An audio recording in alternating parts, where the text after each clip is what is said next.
We're going to head to Lincoln Financial Field right now where our NFL insider John McMullen is standing by. Also the co-host of Birds 365 right here on the JAKIB Media Sports Channel. John, first and foremost, let's talk about these inactives. Bradley Roby, not a huge surprise there. Boston Scott, not a huge surprise. But obviously having a guy go out there as a running back in Rashad Penny, what do you think of the realistic expectations for Penny today? I wouldn't get overly hyped, but he's going to get an opportunity. And obviously, DeAndre Swift is going to be the lead back. Kenny Gainwell is going to be the complement to that. And then Rashad Penny will figure in from there. If he gets hot earlier, he might get a few more carries. But, the Eagles are pretty much penciled in now with Swift and Kenny Gainwell, those top two backs. And if somebody else gets hot on a particular week and there are few opportunities, then you give them a few more. So Boston Scott obviously was rolled out on Friday over a personal issue. So we knew it was coming with Rashad Penny. I think the most interesting one, Derek Barnett, inactive for the first time this year. So, you want to get Nolan Smith involved. Patrick Johnson, who has been inactive, is back. He helps more on special teams. Ben Van Sumeren has been elevated. He's also big on special teams. So it's clear Dallas has one of the best special teams group in the NFL. So the Eagles are honed in on that. John Fossil has a tremendous reputation in this league. So they're clearly concerned about that aspect, which a lot of people don't talk about, but that's been a big thought process for the Eagles this week.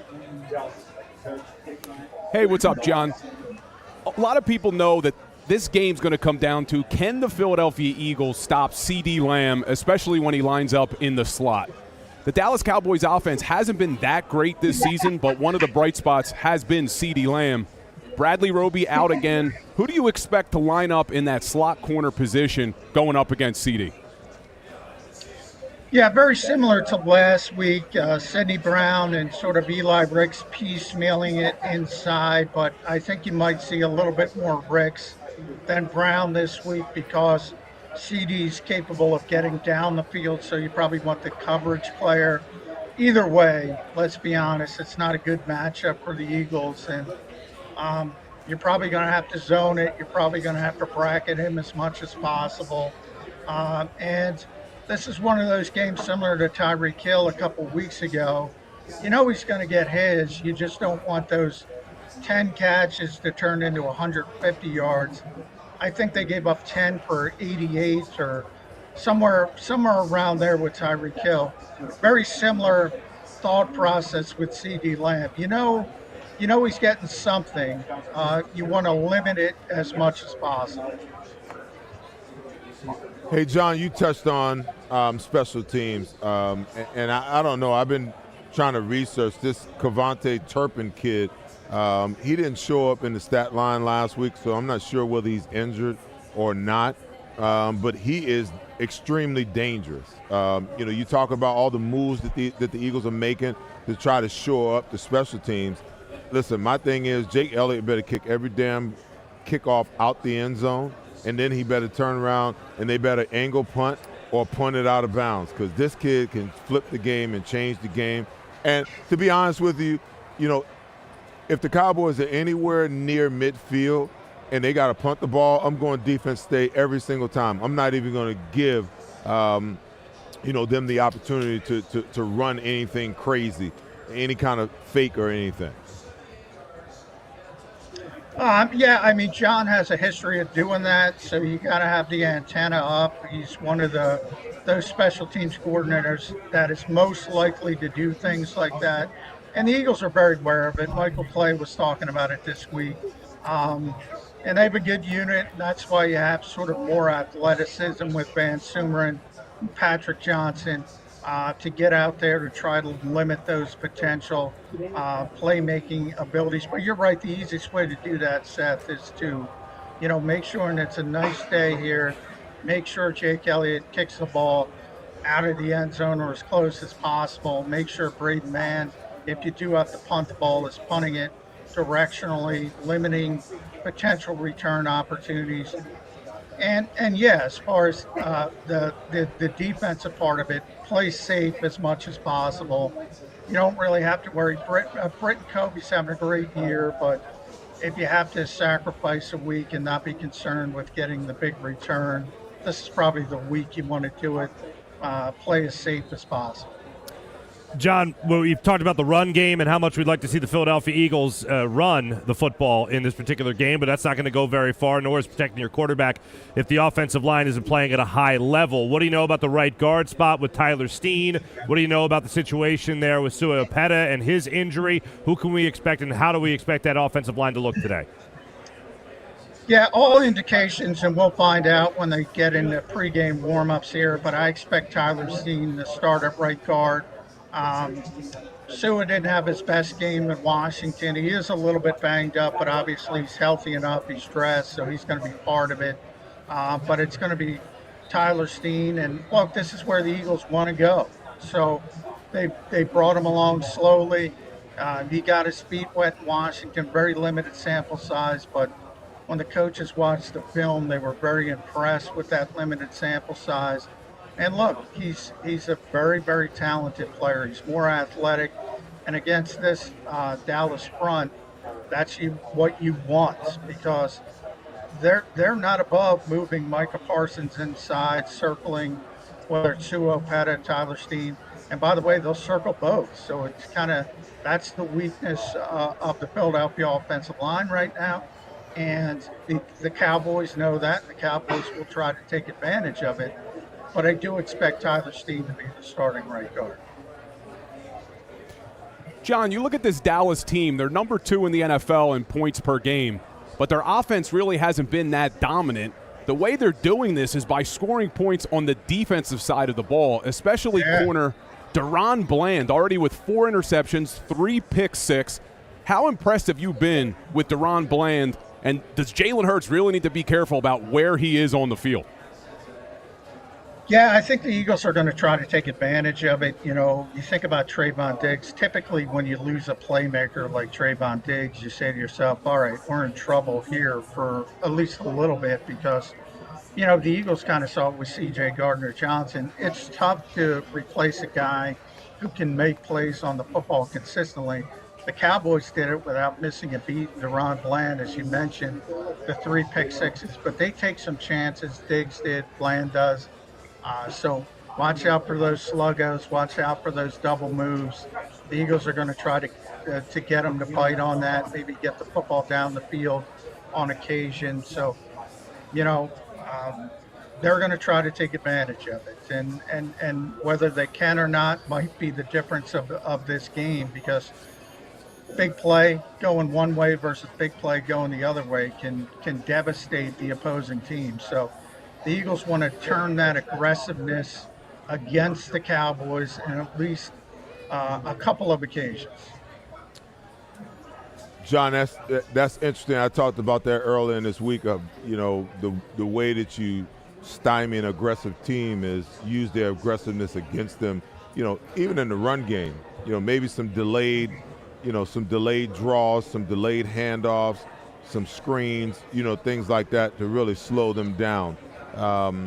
You know, over time, this coaching staff has really moved towards a more pass-centric offense. You know, from early in the season, you know, when they really had to run the ball because the passing game wasn't flowing the way that they wanted to. And I think that sometimes, you know, when you have success and you're winning a certain way, you can fall in love with running, you know, with running your offense that way. Against Dallas, you know, they're ranked 18th against the run. They're ranked 4th against the pass. Common sense would say, let's dominate the line of scrimmage early. Let's take them, you know, take their pass rushers out of the game. Let's run the ball at Micah Parsons and put him in duress again, and then that's going to open up everything else. Do you get a sense in any way, shape, fashion, or form that might be their game plan, or is it business as usual? We're going to throw it early and throw it often and get a lead, and then try to run the game out later on? I think it's business as usual because the Eagles have confidence in what they do. Rightfully so. We're at I got to do the math all the time. We're at 26 consecutive regular season weeks where the Eagles have either had the best record in the NFL or tied for the best record in the NFL. So they've had success. One thing about, run versus pass, I always say, and I've said it since last year, they're not a run first team, they're not a pass first team. They're a Jalen Hurts first team. So the problem right now is Jalen Hurts is not 100% on that knee. So some of his running ability has been taken out of the equation. And I think that's the strength of the Eagles' running game. The spacing he creates, the way he manipulates the defense with the ability, the threat to pull the football. They don't have that right now, or they haven't had it. We'll see how Jalen comes out as far as health standpoints. And look, they don't have Earl Campbell in the backfield to just turn it around and hand the football out. He's going to run it old school downhill. They're based on Jalen Hurts. And right now, that's the part of his game that's limited. And that's why they've shifted a little bit over the past couple of weeks. When he's not limited, they'll go back to doing what they normally do, and that's sort of look at what the defense is giving him, whether it's week 2 against Minnesota, week 3 against Tampa Bay, heavy run games, last week against Washington, heavy pass game. They'll try to take advantage of what's out there. But generally, yes, Seth, they want to get the lead, and they want to run the football to run out and grind out the clock with the lead in the fourth quarter. That's their philosophy. And I will say last week, I mentioned on the show, they came into the NFL leading the league in rushing attempts. They are number 2 this week. They've fallen behind the 49ers. But understand, it's 259 to 257. So there's 31 other teams in this league. One of them runs the football more than the Philadelphia Eagles. And then when you mentioned Dallas, the difference between number 18 and number 10 in the NFL when it comes to rushing yards given up, 98 yards to 108. It's not like the Cowboys are giving up 150 yards on the ground. They've been pretty solid. It's just a matter of the whole league doesn't run the football that much, so they only give up 108 yards per game on the ground. And if they were just a twinge better, they'd be top 10. So that's the kind of stuff I think needs context, and it's not like they're failing miserably when it comes to stopping the run. Well, I like to debate the numbers with you, John, because, when you run the ball 48 times and then you come back the following week and you run it 40 times, those numbers can be skewed too when you average them in together. It's kind of like Miami, scoring 40 points on an opponent. Those numbers are always skewed. But if you look at the numbers from the standpoint of, how much the Eagles are actually running the football, it goes without saying the last 2 or 3 weeks, those numbers, those attempts are way down. Anyway, let's jump over to the defensive side of the ball before we let you go. The Dallas Cowboys offense is not that juggernaut that it's been over the years. They're 11th against in rushing and 12th or 16th in pass, and they're one of the worst red zone offenses in the National Football League. Where do you see the Eagles making hay from a defensive standpoint against this offense? Well, I think the luxury of working against this Dallas offense is they kind of haven't found that complement to CeeDee Lamb.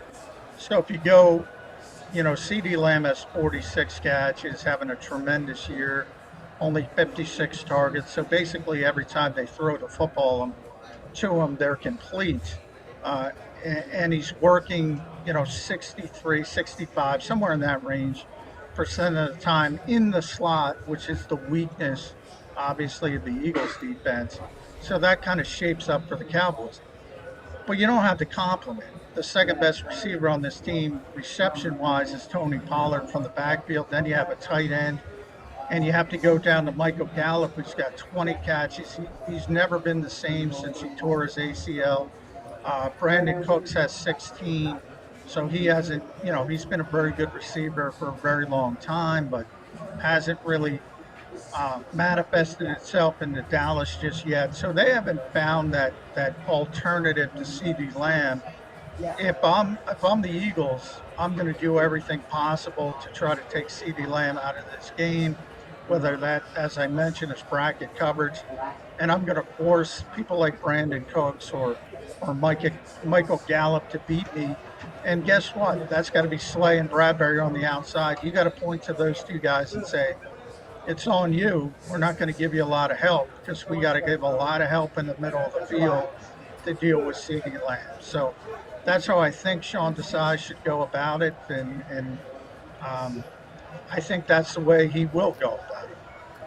John, it's no question that we've talked a lot about the run game, and we've talked about making sure that that's something that helps keep that Dallas defense at bay.